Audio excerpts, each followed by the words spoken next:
À quoi ressemble le Dragibus à l'état sauvage? Alors, j'imagine que tu te doutes bien qu'il n'y a pas d'arbre à Dragibus qui pousse dans la nature, et pourtant, la majeure partie des ingrédients que tu trouveras dans ce sachet est totalement d'origine naturelle. Alors encore une fois, d'origine naturelle ne veut pas dire bon pour ta santé, et fait à partir de plantes ne veut pas dire bon pour ta santé également.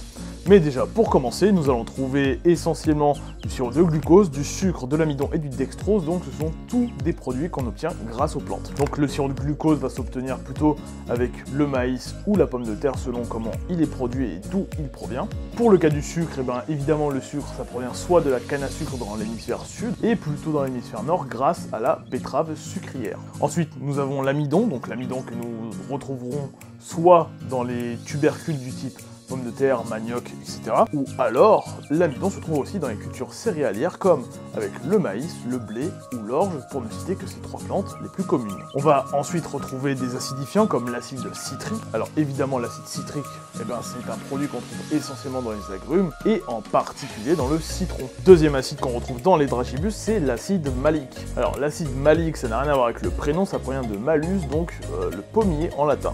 Et c'est vrai que c'est un acide qu'on va essentiellement retrouver dans la pomme, mais aussi dans d'autres fruits comme la poire ou la cerise, par exemple, pour ne citer que cela. Ensuite, tu auras d'autres ingrédients comme du citrate monosodique ou du malate acide de sodium, ça je ne sais pas trop d'où ça vient par contre. On aura aussi du concentré de spiruline, donc la spiruline, elle, c'est une cyanobactérie. En colorant, pour avoir ces jolies petites couleurs, tu retrouveras aussi de la curcumine, donc la curcumine, ça provient du curcuma, qui est une très jolie plante, comme tu peux voir sur ces images. Alors ensuite, on va retrouver du charbon végétal. Donc le charbon végétal, lui, il va être produit à partir des matières carbonées qu'on va retrouver dans la plante.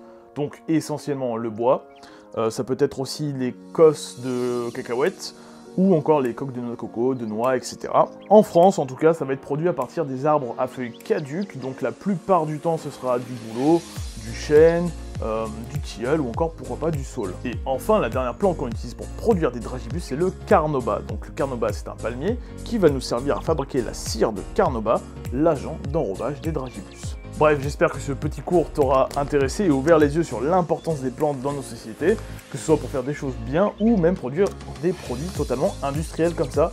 Nous en avons besoin et je t'apprends à les reconnaître, les utiliser et à les cultiver. Si jamais ça t'intéresse, n'hésite pas à t'abonner. A très bientôt sur Monde Végétal.